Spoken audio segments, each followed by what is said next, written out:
Hey guys, Randy here from our cozy garden, and it's a cool morning today. Having my coffee here at the back garden. So what I need to do today is plant some perennial flowers. I've been pushing for a few days since it's been hot past few weeks, well, past 2 weeks I think. But the other day and today it's a bit cloudy and it's cool, so I think it's a perfect day to plant our perennial flowers. So this is in line with our plans of starting a microflower farm next year. So these perennial plants that I'm planting, which is Astilbe and Yarrow, they will act as fillers for the bouquets that we're doing next year. And of course they can stand on their own, really. They look great. But you just want these perennial flowers we're using because they have the volume. So when you do a bouquet, you'd want it to look full. So these ones hopefully would add to that. And me and I were looking for different options, and there's a lot of annual filler flowers that we can plant. But May wanted to invest in annual fillers so we can harvest them year after year, and they could grow and they could produce better over the years. So that's where the Astilbes and the Yarrows are coming. The Astilbes we're pretty sure they survive, and they're great with partial shade locations, which is where I'm planting them on our side yard. And we've planted them last year. We have 2 mojitos in the front, and then there's one right here at the back garden. And they're doing great, and they flower this year. So we just added more varieties, more colors, and we would plant them on the side yard. And they would be fillers for our cut flowers next year. So our main cut flower types we're doing next year, we have 6. So first we have the peonies, which will be which are perennial to our zone.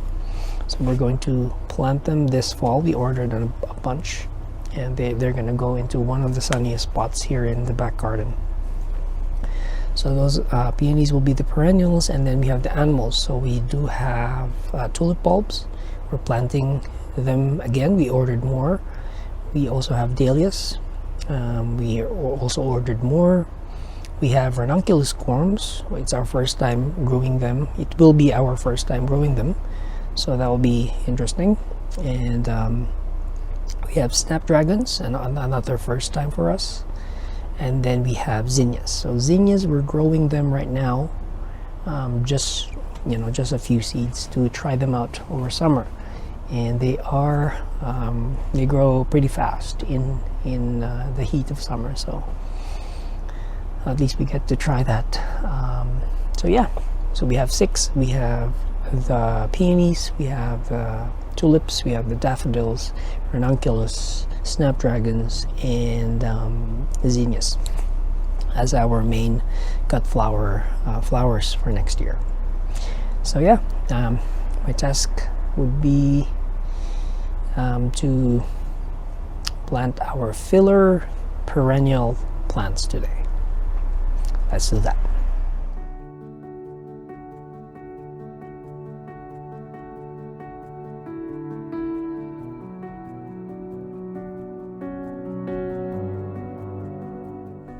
So we're planting 4 Astilbes I know we got different colors. So this one is Visions in white. It hasn't flowered yet. This one has a flower and it's called, let's see, Visions in pink. And the flower looks like that.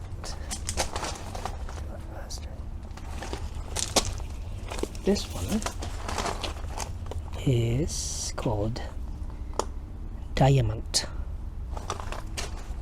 And it's not the best looking Astilbe flower right now, but it's also white, and that would look great as a filler. And this one is a Younique Carmine, and I think it's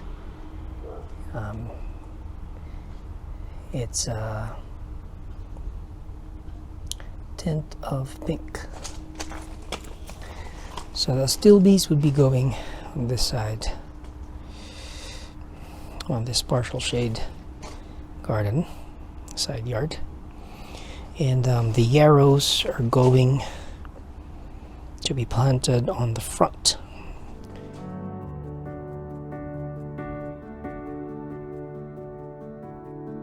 Okay, so if you haven't dealt with thistles before, one thing that you have to remember in getting rid of them is to make sure that you take all of the root as much as you can.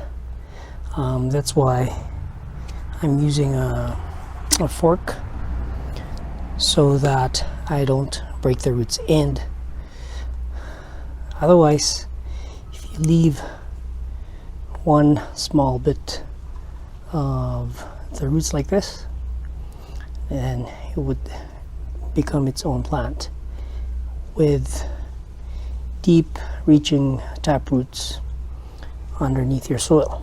So that's why thistles are so hard to get rid of, because they do that. And once, worst case, you let them flower, that's the worst you can do if you want to spread the weeds. And they don't take much to break apart like that. These plants have adapted really well in many different climates. So yeah, I guess it's just part of gardening and planting. So next, I think I would have to go through this spot. I was initially planning on doing a non-dig garden for this, but since I have this thistles, I might as well get rid of them as much as I can as early as possible. So yeah.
So here's what our side garden looks like a few days in.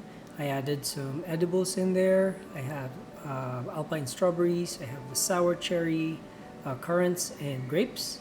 And I'm making it more diverse to reduce the chances of diseases, and it also gives us edible fruits on this side of the garden. So thanks for joining us today at our cozy garden. Don't forget to subscribe. This is Randy. Have a good day.